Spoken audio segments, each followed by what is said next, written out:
Growing up sure isn't easy. One minute you're a carefree kid, and the next you're in your terrible teens.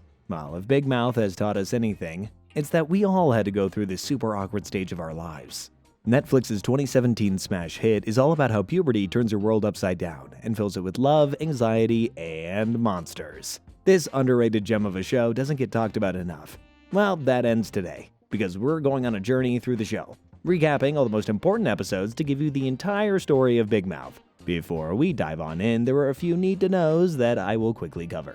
The show takes place in Westchester County, New York, and is mainly set in Bridgeton Middle School. It centers around the lives of a group of 7th graders, notably Nick Birch, Andrew Glopperman, Jesse Glazer, and Missy Foreman Greenwald. These 4 are the main group members, but loads of other characters enter the mix. We've not even talked about the monsters yet, but I'll save that for when they show up. So, with this in mind, let's jump on into the first episode. I know you'll understand why, but I can't exactly read out every single episode name. But the first episode of the series begins as the Bridgeton Middle School dance approaches.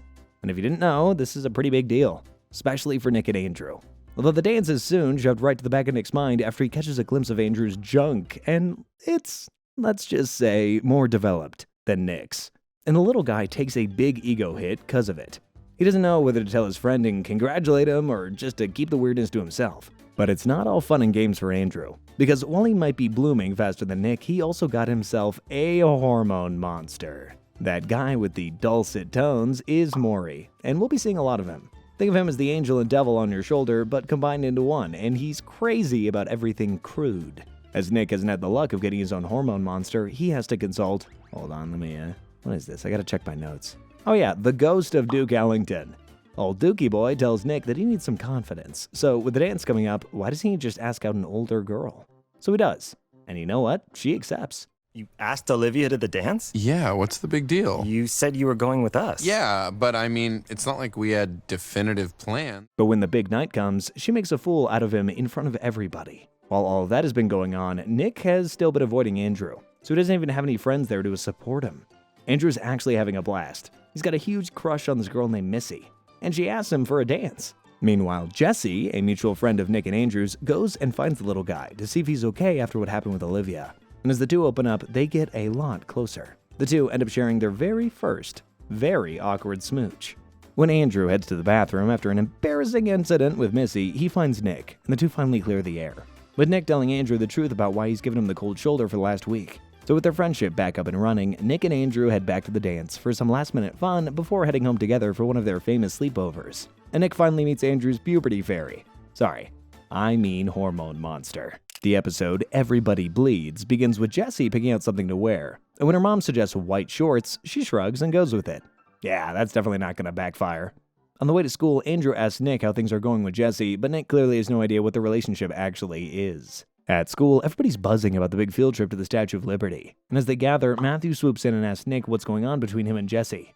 Feeling cornered, Nick blurts out that they're a couple. Nice going, Nick. I'm sure putting a confused girl under the spotlight is a really smart idea. Anyway, they all head to the bus for their big field trip, and surprise, surprise, Jesse and Nick have been sat together at the back of the bus. As the bus rolls along, Coach Steve rambles about being in a relationship with the Statue of Liberty, while Mr. Lizer jumps in with some real history, pointing out that America was stolen from Native Americans, a truth that leaves the girls, especially Lola, completely swooning. Not at the idea of the country being stolen, I think they just might have hots for teacher. Okay, first of all, the Indians gave us this country for Thanksgiving, okay? So no backsies, they can't be Indian givers. Once they arrive at the statue, the group splits up, with Nick and Devin challenging Jesse and Devin to a race to the top. As the couples walk and talk, Nick and Jesse get a whole load of unsolicited advice about relationships. Make sure your partner remembers your birthday.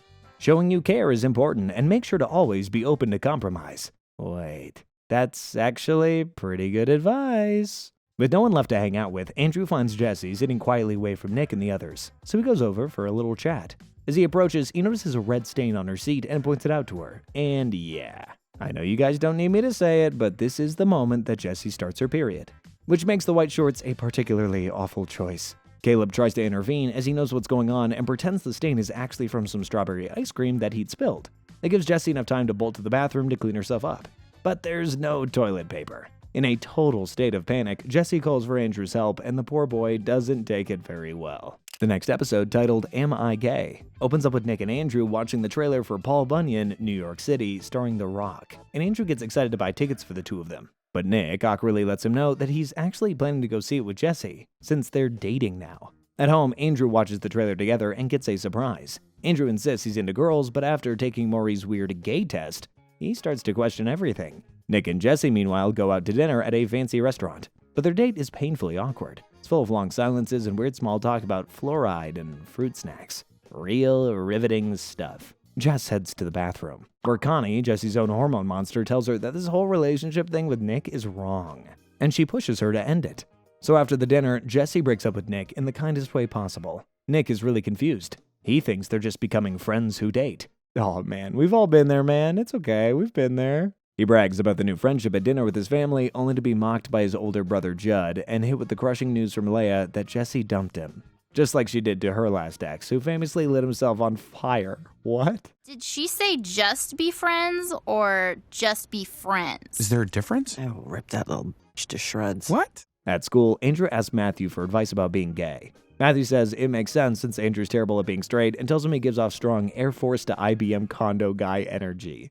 I've been trying to figure out what this means for 45 minutes, and I am still none the wiser. During the morning announcements, Matthew reveals Nick and Jesse's breakup and interviews Nick, who lies and says that he dumped her. When Jessie sees it, she's furious and vows revenge, with Connie just as angry. Jesse publicly confronts Nick for lying about the breakup, mocks his catfish mouth, and calls him the worst kisser alive, leaving Nick humiliated in front of everybody. Jay suggests Nick get revenge by starting weird rumors about Jesse, but Andrew tries to steer the conversation into something deeper, testing the waters about coming out. Jay's gross takes don't really help either, so Andrew leaves.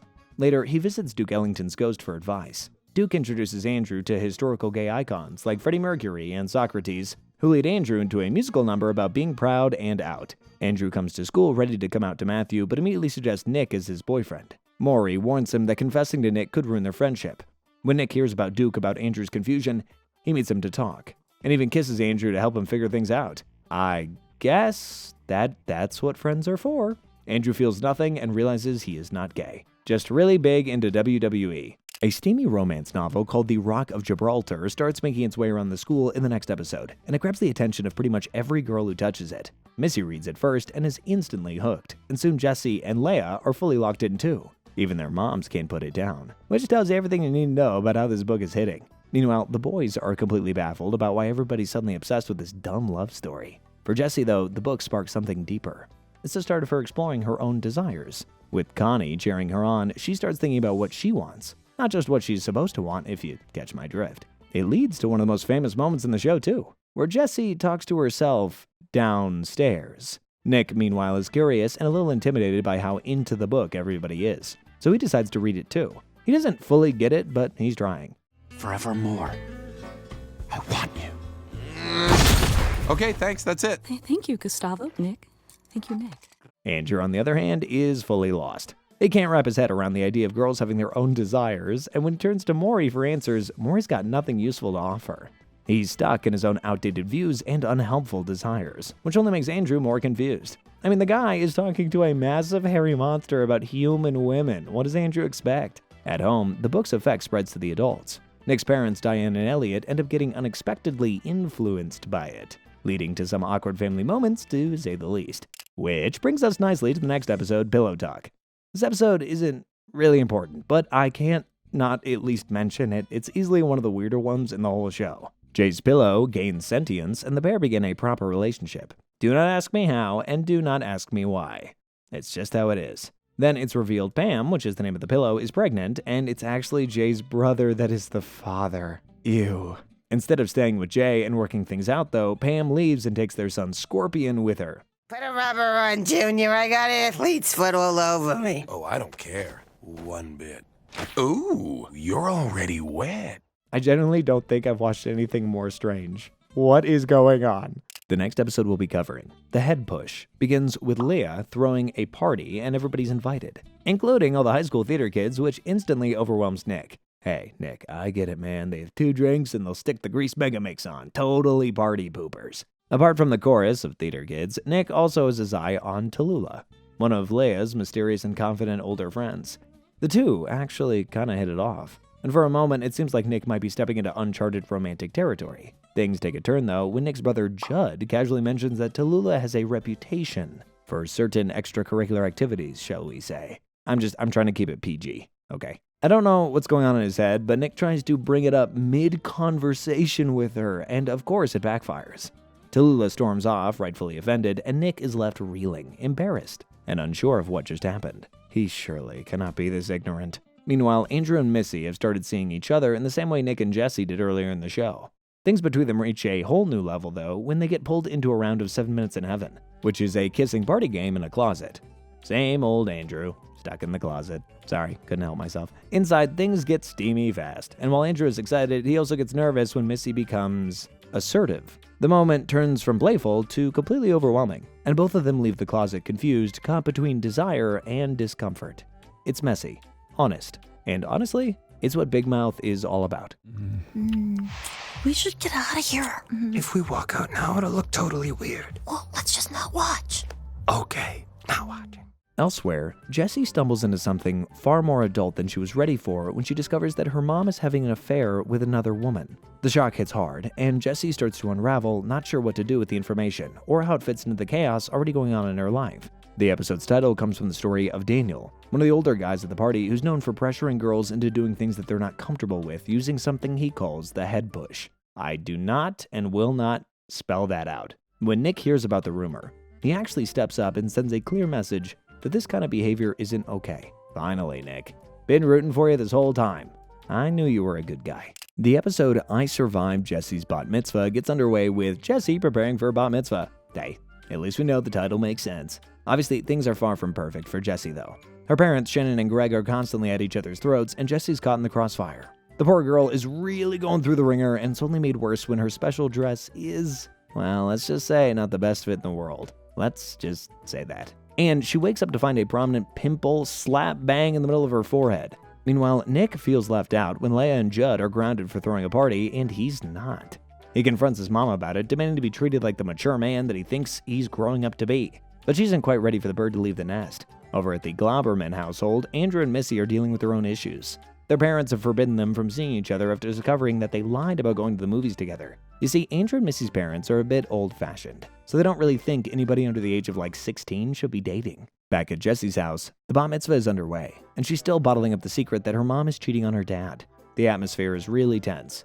Jessie is visibly upset, and the family arguments continue to get worse and worse. In an attempt to lighten the mood, Coach Steve takes on the role of DJ. But as we know, he's a few sandwiches short of a picnic, and it just falls flat. Why was Steve even invited? No hate to the guy or anything, but it is very weird. As the bat mitzvah continues, Jessie's emotions boil over. A conversation with Jay leads her to go for it, to go and tell her parents just how selfish and mean they've been to not only each other, but also to her. As the argument blazes on, Jessie realizes she can't control her parents' actions, but she can take charge of her own life. Missy, meanwhile, decides to end things, feeling the pressure from her parents that the relationship is moving too fast.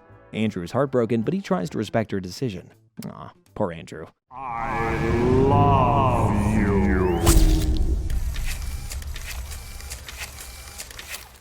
I mean, while all this is going on, he's just been moping around, 100% heartbroken over things with Missy. But just like us all, he learns to accept his ex's decision. Can I just say, I don't know if I was a sheltered kid or something, but my childhood was nowhere near as active as this. Seriously. There's a new girl in town in the episode, What Is It About Boobs?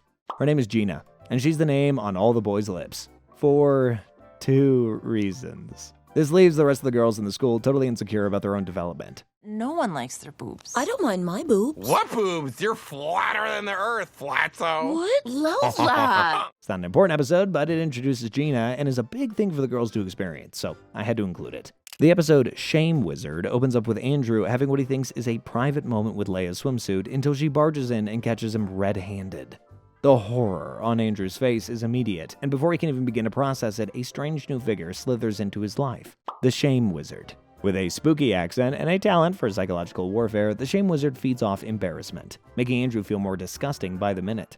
While Andrew is being haunted by his own guilt, Nick is still obsessed with Gina and trying to impress her, even though he has no clue how to act normal around somebody with actual confidence and charisma. I'm not supposed to have boys in my room, but she says it's okay because you're a safe boy. but most of Nick's moves land with all the charm of a wet sock. Probably a poor choice of words given the context of the show. The Shame Wizard then puts Andrew on trial. What for, you ask? This guy's here to stay and will be a staple of the series. Might be a villain, but he's also kind of like a hormone monster, so he'll be sticking around. Not just for Andrew either.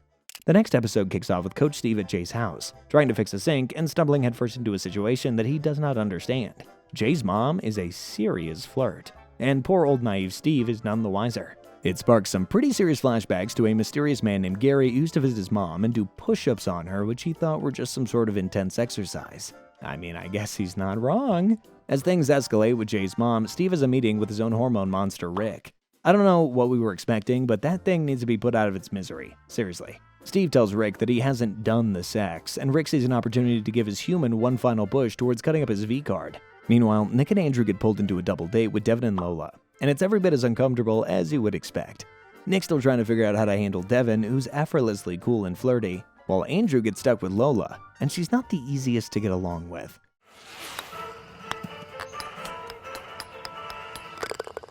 Geometry. They hit a mini-golf course where things quickly go off the rails. Devin ditches Nick for Devon again, who randomly shows up, and Lola starts demanding affection from Andrew like a human wrecking ball. Meanwhile, at Jesse's place, she's still spiraling. She steals makeup from a pharmacy, only to be caught by a judgmental pharmacist who not only shames her, but reveals way too much about her family's prescription history. The Shame Wizard swoops in right on cue, feeding off of Jesse's guilt. But Connie isn't having it. She defends Jesse with full monstrous fury, reminding her that feeling angry, lost, and out of control doesn't make her shameful. It makes her human.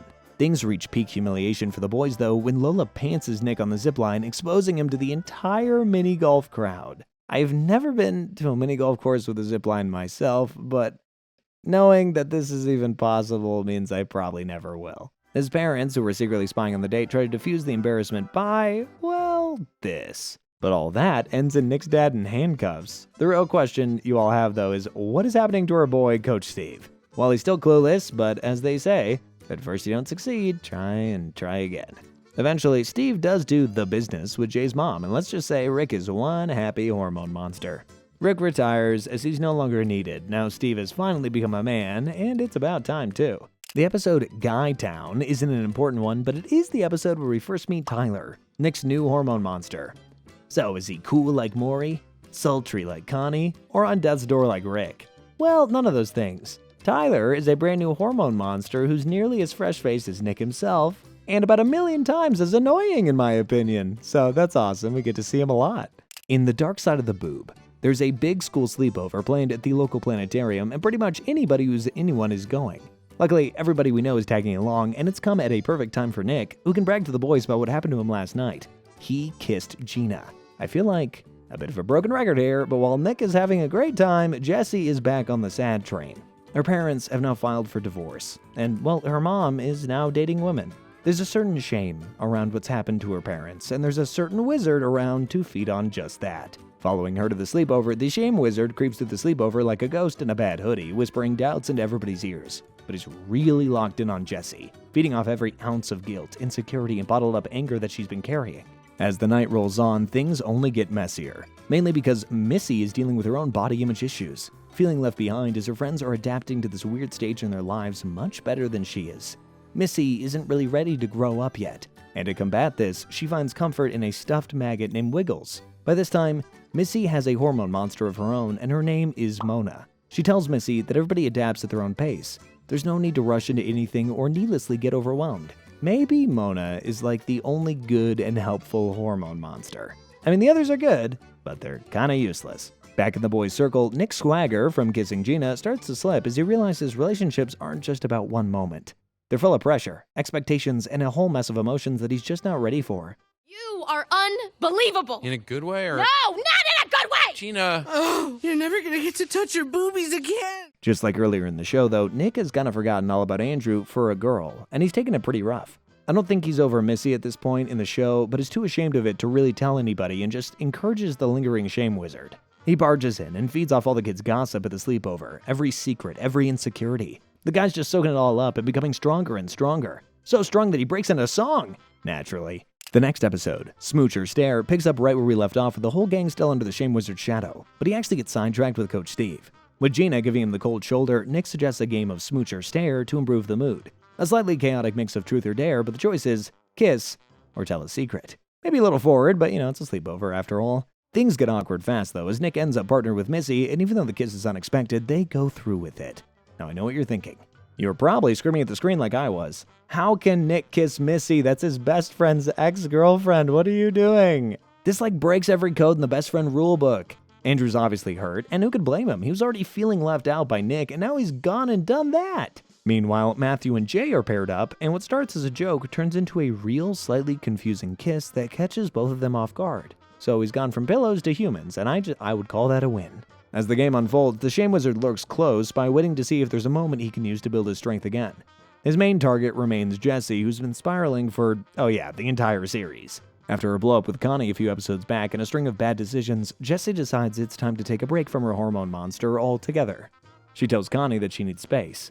Oof, a human dumping a hormone monster. How the tables have turned. In the background, Coach Steve continues to exist in his own bizarre orbit. Completely immune to the Shame Wizard's influence, somehow Steve ends up comforting the Shame Wizard, who admits that his own power comes from the shame he feels about himself. It's a strangely tender moment that ends with the two of them in the toilet. One lonely soul and one confused gym teacher bonding over their emotional baggage. Somebody should write a song about that. The kids decide to rally around in his absence and gang together to outnumber the Shame Wizard. And I guess that sparks his abandonment issues or something. The kids get back to a world without shame and enjoy themselves. Okay, whoa, and whoa. Oh, pretty ponytail. It's basically a bit of a bombshell episode, but there's two things I'd like for you to take away from it. First of all is that Coach Steve literally is the reason why all the kids are having a good time. And the second thing is, boo Nick. Boo. Bad friend Nick. Have you guys ever wondered where the hormone monsters come from? What they do when they're not by their kid's side? Well, in the episode The Department of Puberty, we actually get a little glimpse into this. It kicks off with Nick discovering a glowing portal in his closet left open by Tyler, his now fired hormone monster. Basically, Tyler was working with the Shame Wizard all along, talking about a Judas. Anyway, this portal has Nick super intrigued, so he steps through it, dragging Andrew and Jesse along. They find themselves in the surreal world of human resources, basically where the hormone monsters and other emotional entities gather to help humans in the chaos that is adolescence. Each place in a human's life has its own department, and naturally, the hormone monsters are in the Department of Puberty. Inside this bizarre world, Nick is on the lookout for a replacement hormone monster. There's more than just monsters, though. There's also weird creatures, including the anxiety armadillo and the ambition gremlin, who will come up a little later on, each offering their own brand of guidance. Meanwhile, Jesse is lured away by the depression kitty, a lethargic being who sees a troubled soul and tries to prey on her, pushing her towards a state of deep depression. The cunning cat encourages her to switch off from her emotions and responsibilities, and basically, bed rot, transporting Jesse to a room that every depressed person would feel at home in. Jesse is saved from sinking deeper by Connie, even if the last time they spoke wasn't on the best of terms. With Jesse safe, there's one question left to be answered. Who will be Nick's new hormone monster? Now I know what you guys are thinking. This is a tap-in for Maury, or maybe they bring Rick out of retirement. Nope. Nick is assigned another familiar face. That's right. Connie is assigned to her first male human. But if anybody needs an unorthodox approach, it's Nick. Up next is the episode Florida, and it kicks off with Nick joining Andrew and the Globbermans on a spring break road trip to Florida, hoping a few days away from his own family might give him a little peace. But peace is the last thing waiting for him in Marty's car, where the windows don't roll down, the air conditioning doesn't exist, and everything smells like day-old deli meat. By the time they pull into Florida, Nick is ready to kiss the curb. But what greets them is even worse than the ride down, because Andrew's grandpa Lewis is waiting, and he's somehow louder, meaner, and way weirder than Marty, which is really saying something. Andrew reconnects with his cousin Cheryl, who now goes by Cherry, and is transformed into a confident, flirty chaos machine who seems very interested in showing Andrew just how friendly cousins can be. Okay, that's not okay. Not okay at all. Look at us. Can you believe we were ever that young? Or that naked.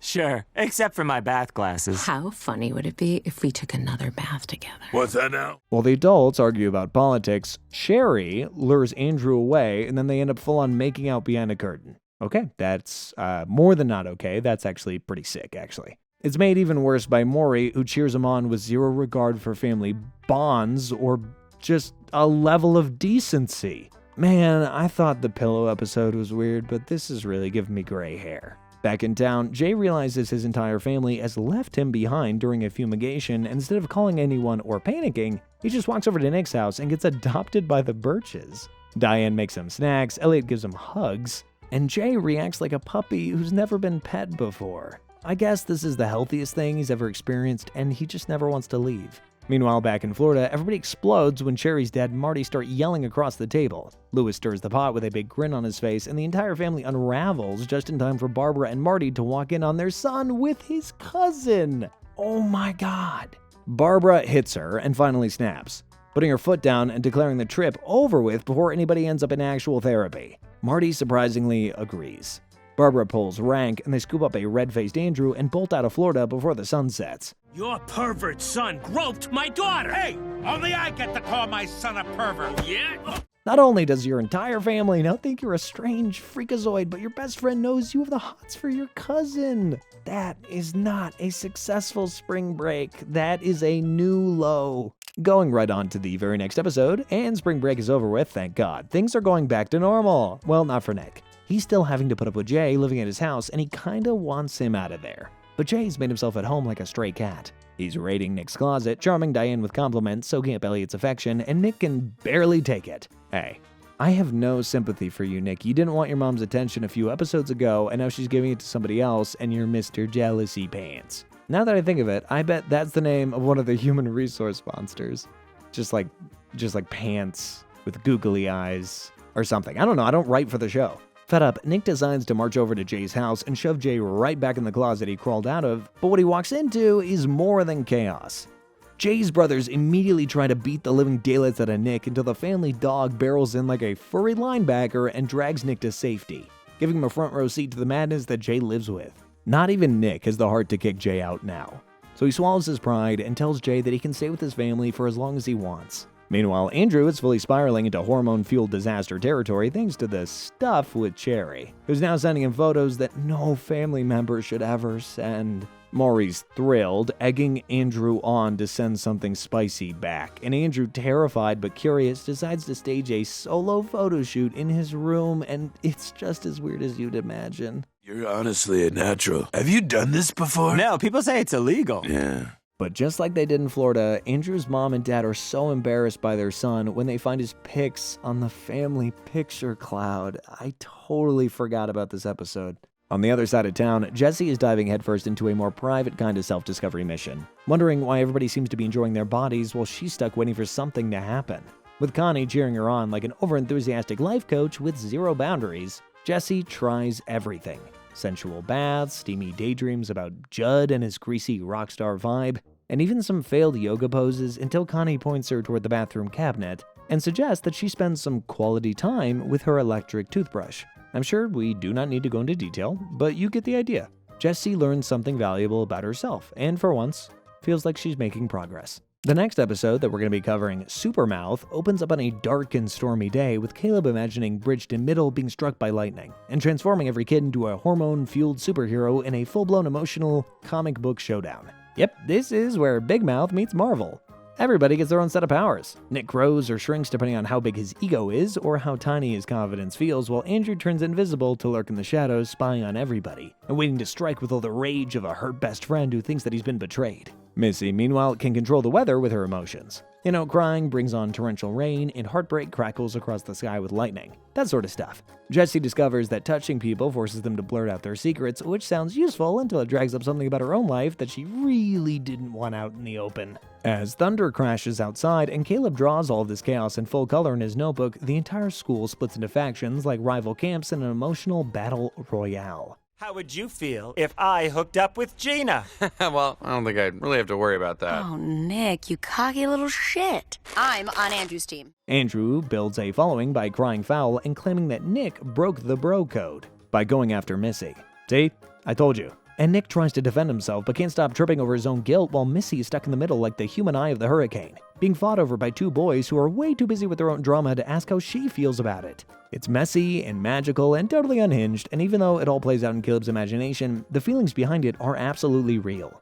When the storm clears, it's revealed to be obviously a fading fantasy, but what's real is the heartbreak and the silence. Andrew refuses Nick's apology and tells him their friendship is over for real, and Nick walks away stunned like he just got hit by one of Missy's fake lightning bolts. Nick and Missy definitely end things too, because the spark they had never grew into anything real, and both of them can finally admit it just felt nice to be liked for a minute. Jessie gets the official word that she's moving to New York, and no amount of hugs or promises can soften the blow of leaving her entire life behind. It's a bit of a crazy episode. You kinda don't know what's real and what's not, but by the end, you know that Nick and Andrew aren't on the best terms. Season 4 kicks off the episode The New Me, and everything is still in the shadow of Nick and Andrew's friendship fallout. At least though, school's over and summer has officially arrived, which means it's time for the gang to head to Camp Mohegan Sun, where cabins smell like wet towels. Nick is still reeling from the whole Missy mess, and Andrew icing him out, and now he's stuck going to camp without his best friend and feeling like he's walking into battle with no armor. He gets paired with Devon in the cabin, the guy who used to be the poster child for couple goals with Lola, but is now lying face down in a sleeping bag, listening to breakup ballads and refusing to participate in life.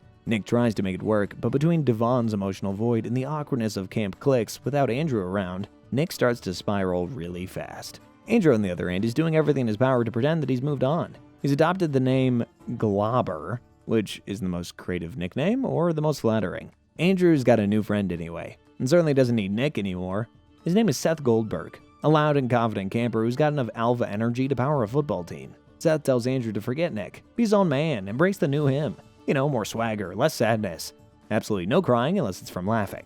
At first, Andrew buys into Seth's shtick, acting tough and soaking up the attention, but deep down, something feels off. He starts to realize that Seth's energy might be a little more toxic than empowering. Meanwhile, Nick's internal panic starts to leak out in the form of a new creature from the bowels of human resources. Tito, the anxiety mosquito, who shows up buzzing in his ear and whispering every fear imaginable. Tito tells Nick that everybody at camp hates him now, and that Andrew is upgraded to a new best friend, and that maybe Nick is completely irrelevant, which is exactly the kind of thought that sends him into a full-blown panic attack in the middle of the woods. He collapses in a bundle of shaky limbs and shallow breaths and gets scooped up by the camp nurse, who brings him to the infirmary, where for the first time, he admits out loud that he misses Andrew.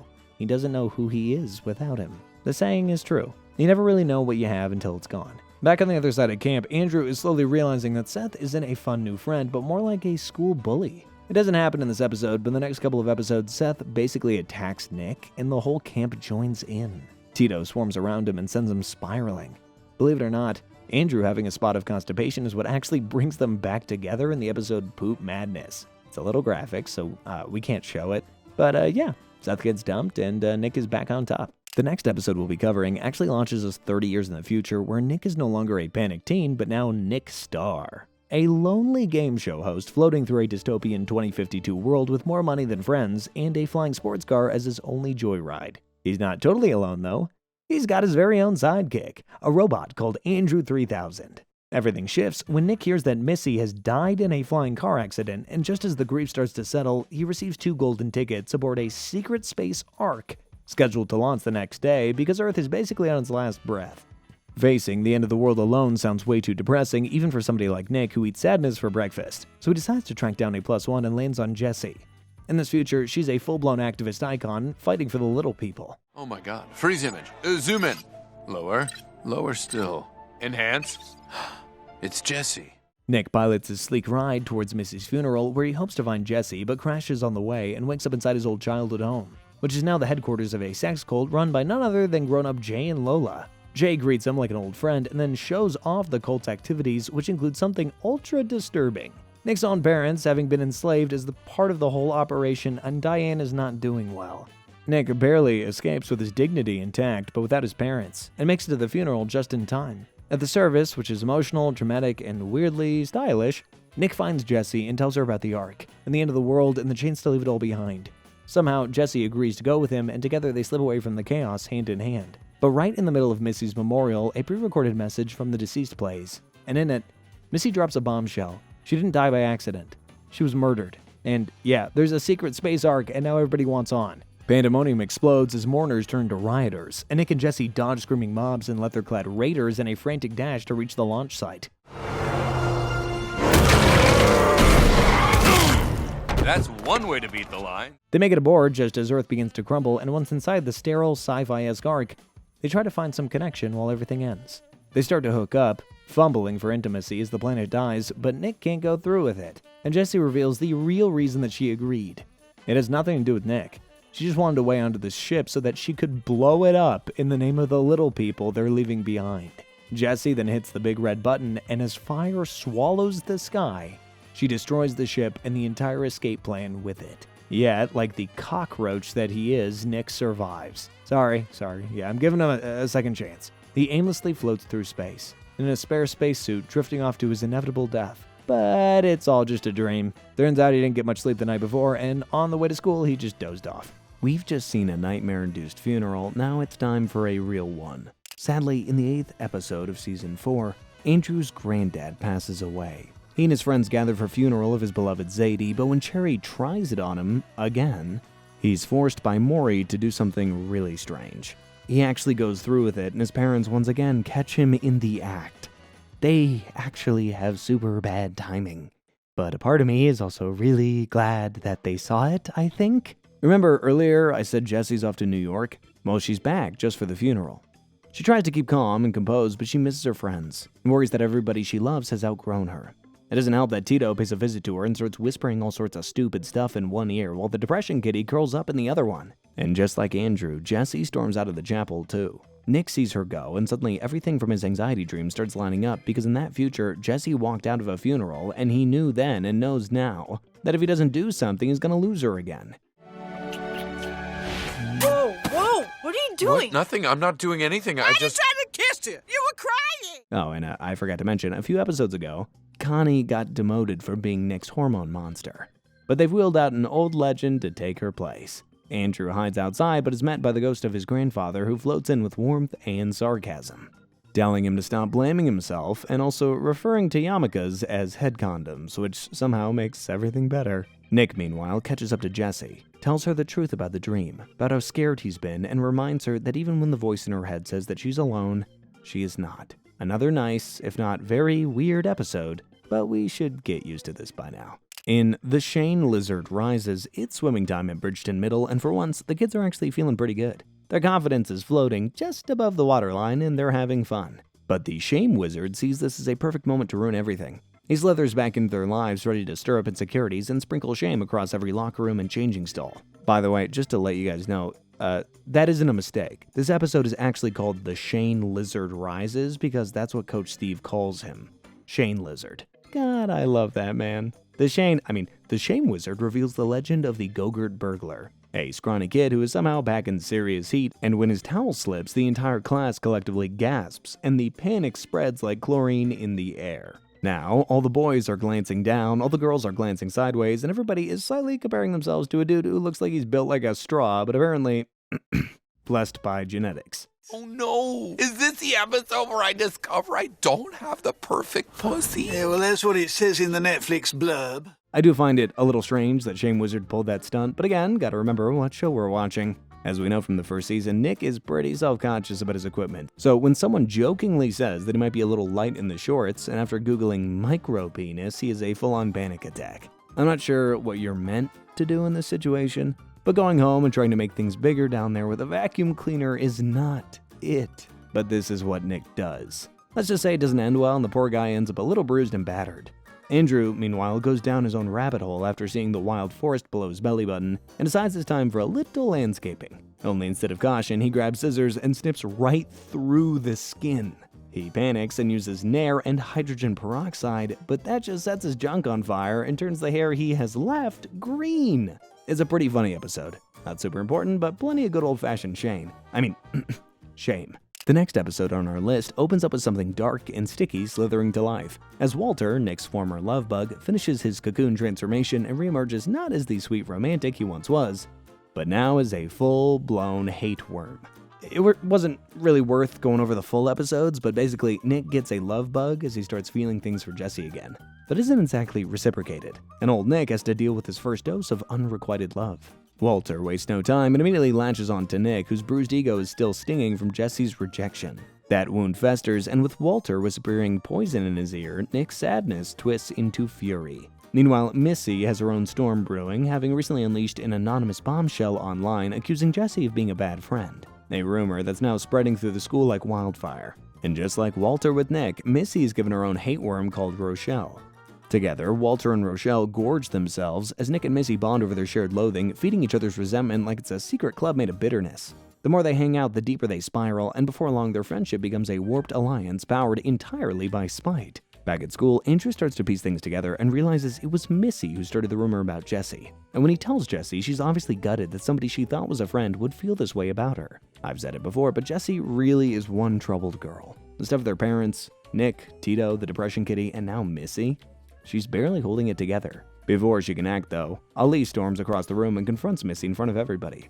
Fists fly, but Missy fights like a woman, literally possessed, and dominates the brawl until teachers pull them apart. Everyone's stunned. Everyone's watching. Why are my Skechers, bitch?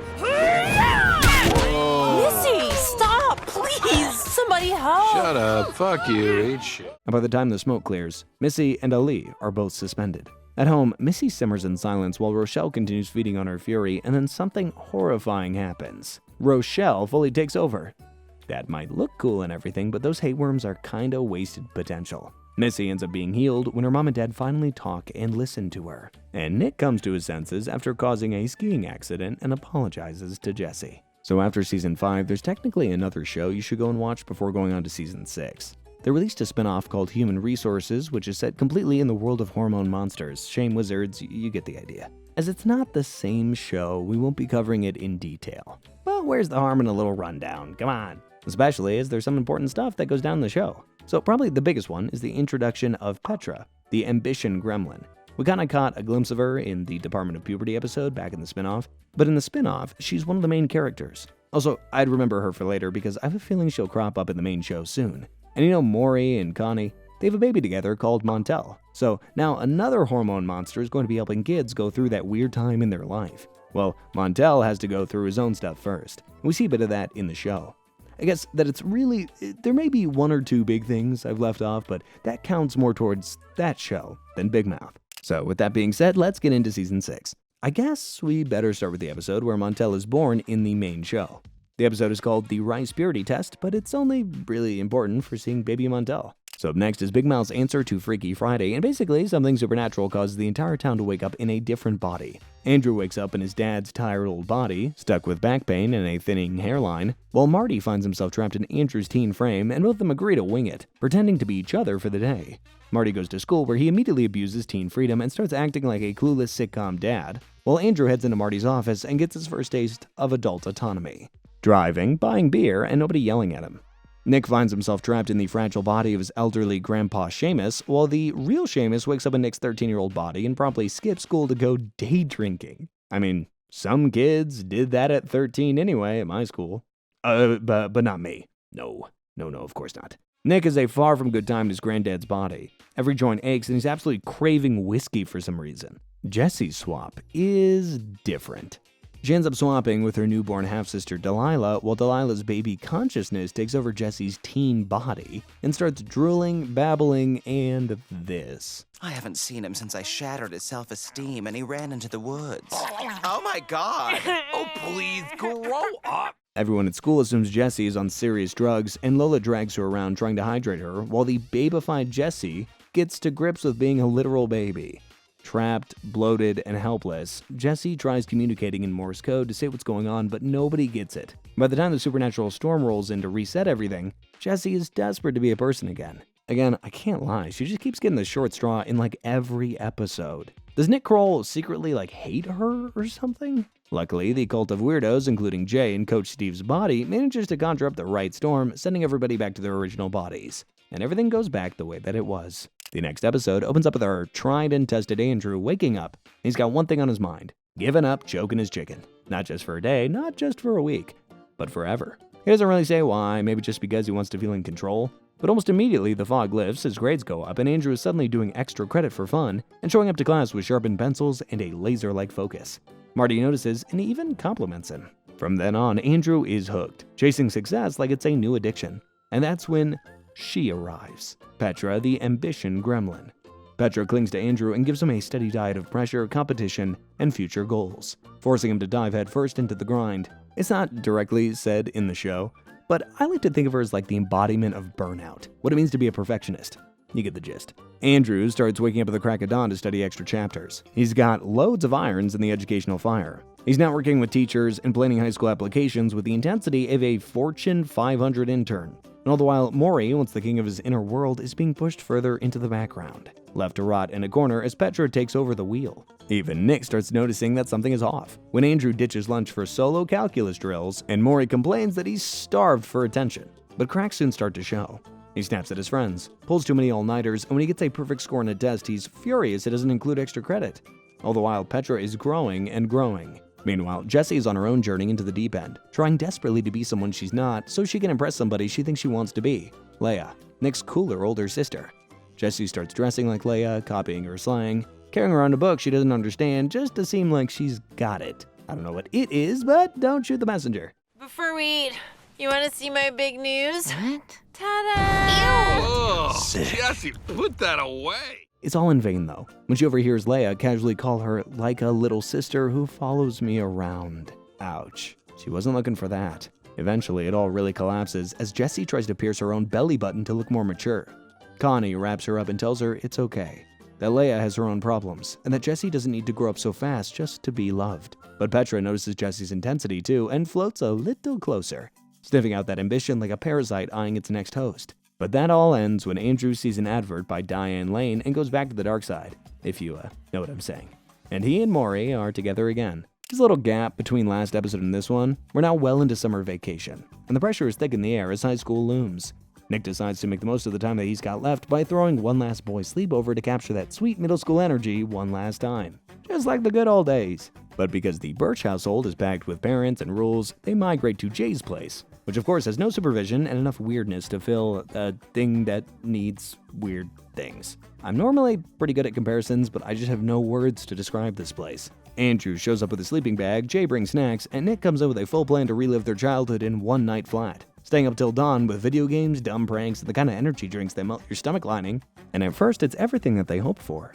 But then the real stuff creeps in because Andrew starts talking about high school bullies like Pumbaa, the hulking sophomore that supposedly stuffs kids into lockers for sport. And Jay, in typical Jay fashion, insists he can teach Andrew how to fight. But it's not exactly what you would expect. This is where Andrew first learns the old finger up the butt to stop an attacker trick. A trick he hopes to use on someone if the moment pops up. I got a feeling it might crop up sooner rather than later. And if you try this, Pumbaa might actually kill you. Andrew, I'm gonna be honest. I don't think you have any other choice. Nick, it's the only option. Meanwhile, at the mall, Missy and Jessie are on a back-to-school shopping trip with Missy's mom, Monica, who thinks this will be a fun little bonding moment, but quickly realizes that growing up isn't something you can just swipe a credit card through. Missy starts to feel the weight of it all, as Tito buzzes in with whispers about how quick life flashes before your eyes, how old she'll soon be, and when a sales clerk then tells her she needs a more grown-up look, Missy sees herself in the mirror holding on to childhood, while everybody else strides towards adulthood. And this is where we're introduced to another monster, the Dread Blob. That night, the mall trip and the sleepover merge into a final dinner at the Birch house, where everybody's wearing new clothes or trying to hide that they don't have anything new. Nick reassures them all that high school will be okay, because they've got each other. And for once, I agree with Nick. Here it is. The first day of high school is upon them. Andrew wakes up calling it his day of reckoning because he knows what's waiting for him in the 3:05 p.m. parking lot, Pumbaa. It's a good thing Jay has him trained up. Basically, although we didn't find out last episode, we found out that Pumbaa is actually targeting Andrew because he touched Pumbaa's girlfriend's Hakuna Matatas. Andrew's idea is to basically stick his hand where the sun don't shine to throw the bully off. On the walk to school, he tells Jessie and Jay his plan, and Jessie nearly vomits and begs him to apologize instead. Meanwhile, Missy is doing everything she can to not face high school at all, faking a stomachache and curling up in bed. Her parents get her to see Dr. Wendy Ingle, who takes her fake symptoms way too seriously. And suddenly, Missy is getting scanned and poked and prodded. He can't figure out what's wrong with her, so naturally he worries about the big C. I mean, he definitely could have handled that a bit better. It's a good thing we know she's faking. At Cobblestone Academy, basically the ooh la la private school, Nick is already having a hard time. He's trying to impress Danny by being the goofball class clown he used to be, but the jokes just fall flat. He does make one new friend though, Miss Cornhill, the weird librarian who invites him to her lunchtime Sad Boys Club. But as the clock strikes 3:05 p.m., it's time to head back to Bridgerton High as the crowd gathers. Because the freshman versus sophomore fight has become legend already, and Andrew steps in the parking lot circle with the whole school watching. Pumbaa and Timon appear. I'm not even joking. His girlfriend is called Timon. But Andrew doesn't take the path of violence. He opts for something he swore he would never do. But Pumbaa is not here for apologies.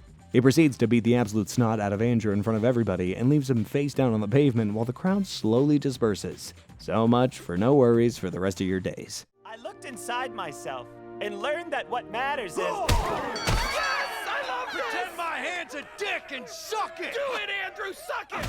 Andrew wakes up minutes later surrounded by friends who kinda respect him a little more for taking the punishment. Back home, Missy confesses everything, sobbing to her mom and dad that she's terrified of growing up and doesn't know how to face high school. And instead of yelling, they wrap her up and tell her she doesn't have to go back if she's not ready. And as if by magic, the blob of dread melts away as Missy starts being homeschooled.